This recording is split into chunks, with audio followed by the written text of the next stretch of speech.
Shalom, when the star of souls, but giving no praise to Yahweh, Ba'ashem Yahushua, Ba'ashem Ka'akadash, double honors to the apostles of great millstone, and honors to you brothers doing the work, the most on truth and in sincerity. Yahweh's real name of whom the world ignorantly calls God, Jehovah, or Yahweh. His real name is Yahweh. Son's true name is Yahushua. And when we pray, Yahweh, Ba'ashem Yahushua, Ba'amin in Haminda and Sham, meaning names Yahweh and the name of Yahushua. Real quick, just wanted to touch on this one. This is the Silla dynasty crown, okay? Silla being one of the dynasties in South Korea that eventually fell. Now, when you read what South Korea did, because only really seeing it now that what do you call it, this crown that basically South Korea gave Trump. Right, so welcomes Trump with his highest award, a golden crown and ketchup, right? Gyeongju, right, October 29. So, relatively old story. But when you observe what he gets given, does get given this crown as you're seeing here, right? And these bloody ads, man. Oh, where'd it go? Here we go. Right, you do see that he gets given this crown, and the reason I saw this was just on the socials, and they were basically pointing at how the president is kind of like the Korean president, is basically kind of smirking, right? Because this wasn't a, what do you call it? This wasn't a compliment, right? As I've just kind of found out, about the, the fall of the Silla dynasty. I don't really know how to pronounce that word properly, but it's spelled S-I-A-A dynasty. We're just gonna get it in a second, right? And you kind of see that smirk, and this is top tier trolling. I do, as a personal believe that you get a hell of a lot of Jake amongst these Koreans and stuff. This is top tier trolling, and I'll show you why. Right, because basically what brought down the Silla dynasty was exactly what you're seeing in, happening in America at the moment, right? So what brought down the Silla dynasty of Korea? This is the fall of the Silla dynasty, right? Which once unified most of the Korean peninsula, was not caused by a single event, but by a combination of long-term internal weaknesses and powerful external challenges. Okay, sort of how like what you're seeing happening to the states. You're seeing this problem, you're seeing that problem, you're seeing, and it's just going to amass to the point where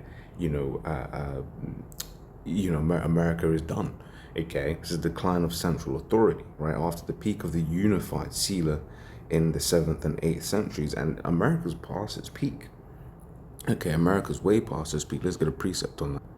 Right, this is Obadiah 1 and 4. It says, though thou exalt thyself as the eagle, which when you look at America, it's got that symbolism of the, of the eagle, and that's, that's that Edomite symbol, right? It says, you see a lot of these Edomite nations, right? They've used that symbol. It says, and though thou set thy nest among the stars, thence will I bring thee down, saith Yahweh. So, when when we break this down, we go into how, when he supposedly went to the moon, right? That 1969 period, which they say they went up to 5 times, right? Or from what I remember, they was like, oh no, because that's one of the retort that people will say, because we'll say, why would he go once and never go back, but then they'll be like, oh no, we've been 5 times. But it's just like, look, when has Israel ever stopped going anywhere? Right, the journey from, for instance, England to Australia via boat was treacherous as hell. But as soon as their man learned how to do it, guess what? They carried on. Saying the journey from, England to the Americas, treacherous as hell. But when they started, they kept on going, right? So if they went to the moon, they as brothers joked at the camp last week, right? They'd be a Starbucks on the moon. Right, it says, thence will I bring thee down, saith the Lord. Right, so since that 1969 period, America's been declining, right? So that's like 55 years of decline, right, that we've basically been witnessing, right? And through prophecy, right? When you look at that period, 1969 to like 72 and stuff, right, there was basically a lot going on, there was just a lot going on in terms of things falling. And a lot of laws changed, basically bringing about moral and spiritual decline, right, in that land, right, physical decline, everything, okay. And then back to this, right? So it says decline of central authority. This is after the peak of unified Silla, right? The royal government gradually lost its ability to control the provinces. Royal succession became unstable and often violent. I mean, each time, would you call it what you had, Jan 6, right? And had Trump not won this time, people, you just know people were getting ready to, go at it. Right, it says the central bureaucracy became dominated by aristocratic factions, and that's what you're seeing, right? You're starting to see the power change as to actually what happened, who governs, from an official perspective at least, because we understand that ultimately that left-right stuff, right, is a bunch of BS. This is Revelation 13:11. And I beheld another beast coming up out of the earth, and he had two horns like a lamb and spake as a dragon, right? Going into that two-party system, right? That idea you've actually got a choice, but guess what? It's still the same beast, right? So what basically where, people witness and experience, they think that they got a choice. You ain't got no choice, right? You get given who you get given, and that's just the end of that, okay? And that dragon, those draconian laws that you're about to see implemented, right? Because he wants this chaos so that he can bring these draconian laws, right? So that he can then, as a final solution, bring that MOTB. Okay, so let me read that point again. The central bureaucracy became dominated by aristocratic factions. Kings relied heavily on aristocratic families whose private power rivaled the throne, right? This weakened the authority that once held the kingdom together, right? It says rivalries and corruption, right? It says Silla's rigid bone rank Golpumjer limited social mobility and created entrenched elites, and that's what you're seeing, right? You're basically seeing a situation where you're gonna have the super elites and the bull, right? Everything that they're doing with AI, you're basically seeing more and more people lose jobs, lose work, and stuff like that. Which go and read some points in Isaiah 19. Right, just to close this out, right? But basically, yeah, you're seeing, this basic large disparity going between the haves and the have-nots, right? It ain't even gonna be rich and poor. It's just have and have not, right? That's what these elites want, right? It says powerful aristocrats held most high offices and amassed regional powers, right? And when you're looking at the different things that the, different elders go into about, the technocrats, right? That's what we're saying from an official perspective, right? The power is moving to, these group of people as opposed to the quote democratically elected system. So it says a competition among noble families led to intrigue, coups, and policy paralysis, right? This is corruption and exploitation alienated the lower classes and provincial elites. As the aristocracy splintered, unity within the state eroded, right? You're seeing America slowly but surely break up. So economic problems and peasant uprising by the 9th century, right? A widespread social and economic distress emerged. Heavy taxation and corvée labor obligations burdened peasants. Local magnates, Hojok, gained power as people fled to them for protection, right? And guess what? Not as related, but reading that, right? Because when we read the precepts, one of the things that said is as this society falls more and more, right, men are going to start becoming that protection, not just any man, right? An Israelite man, women are going to start running, looking for protection from one of the men of the Lord, right? As I said, repeated famines and natural disasters triggered large-scale peasant rebellions, notably the uprising led by Guangdong, right, 889 to 891, and that's one of the other things you're starting to see. You're starting to see, a famine, rather the what's the word? That's the best way of framing it. Basically the mechanics of a famine, you're starting to see that more and more. So let's get we'll get this one, and then we'll get the one in because I actually meant 2 Ezra 6:22, but this is good as well, right? It says 2 Ezra 16:19, behold, famine and plague, tribulation and anguish are sent as scourges for amendment. For all these things they shall not turn from their wickedness, nor be always mindful of the scourges, Behold, victuals shall be so good cheap, right? Things that you buy upon earth, that they should think themselves to be in good case. And even then shall evils grow upon earth, sword, famine, and great confusion. For many of them that dwell upon the earth shall perish of famine, and the other that escape the hunger shall the sword destroy. Okay, so basically most people gonna die of famine, man. And let me grab that real quick.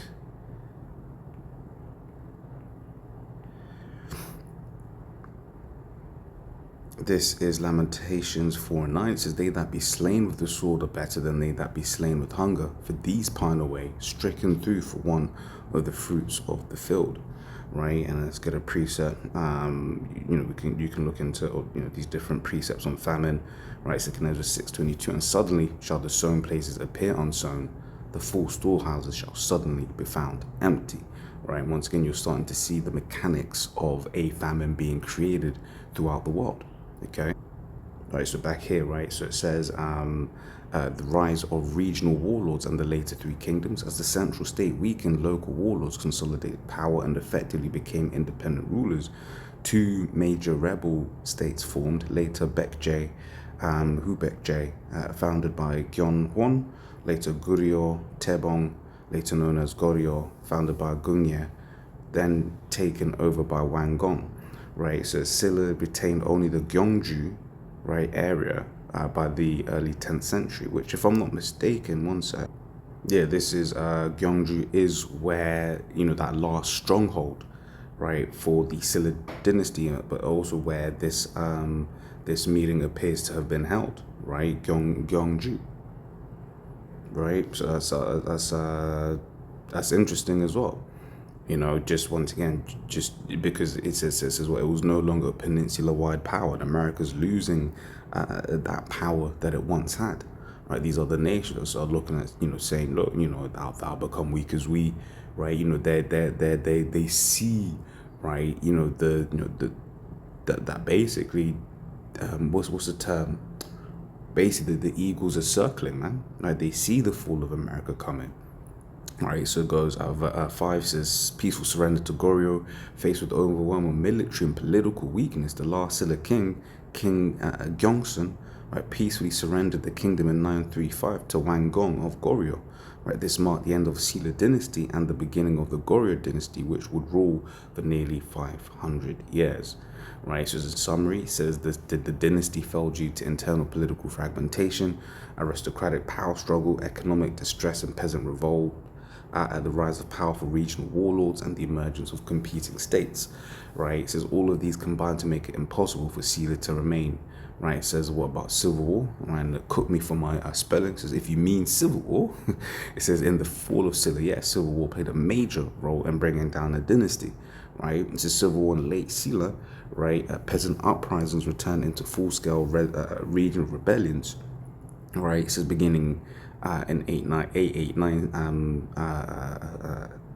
AD, right? Because they'd be pushing that CE and BCE. It's like, nah, I grew up with AD and BC, right? AD Anno Domini, the year of our Lord. Right, it says a widespread peasant revolts erupted across the kingdom. Right, these were not just local disturbances; they rapidly escalated into armed rebellions against Silla's central authority. Rebels seized towns and fortresses. Local aristocrats joined rebellions to expand their power. Right, the central government could no longer enforce laws outside Gyeongju. So basically, it became a war of of the land. Right, it says this chaos was effectively the start of a long civil war.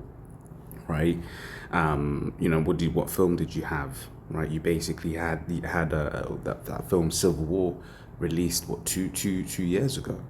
Okay, it says fragmentation inside the Silla itself. Right, so even the remaining territory, the political elite fought among themselves.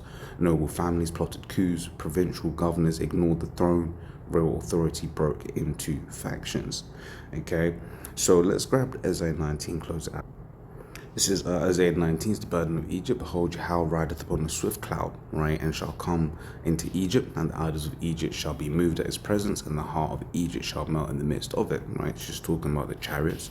Right, it says verse 2, right, and I'll set Egyptian against Egyptians, right? And the modern day Egyptian is, these Americans, right? It says, and they shall fight everyone against his brother and everyone against his neighbor, city against city and kingdom against kingdom, right? And that's what you're seeing. You're going to start seeing civil war in the States, right? It is promised, okay? He says, and the spirit of Egypt shall fail in the midst thereof, and I'll destroy the counsel thereof, and they shall seek to their idols and to charmers and to them that familiar spirits and to the wizards, right? And the Egyptians will I give over into the hand of a cruel lord, right? And that's we believe in the spirit that this is this guy Trump, right? So, and a fierce king shall rule over them, saith the Lord Yahweh of hosts, right? And I just want to jump into verse 14, right? Not 14, 15, right? In fact, I'll read 14 anyway, right? It says, Yahweh hath mingled a perverse spirit in the midst thereof. And this is nothing but perversion in that land, which we all know is a farce. But basically, this whole thing now about, the Epstein has mentioned Trump in his, what's the word? In his in person in emails and stuff like that, and this is like ugh, right? But even still, right, the fact that you can have a president that's even implicated with a guy of that nature, right, just shows you just how perverse that land is. Because we know it's so fast because we know that he's done worse than just go on the island, okay? It says, and they have caused Egypt to err in every work thereof, as a drunken man staggereth in his vomit. It says, neither shall there be any work for Egypt which the head or tail, branch or rush may do. Okay, so basically that's what you're seeing, people struggling for work and everything like that. And as we read, that was one of the things that led to the fall of the Sela dynasty, right? So just to close it out, I saw that he went there, but I just completely missed, that the fact that he was given this crown, right? Which once again, was just top tier trolling, right? Because this crown, was basically symbolizing the end of an empire. Okay, so as always, I was edifying. Until next time, we say shalom.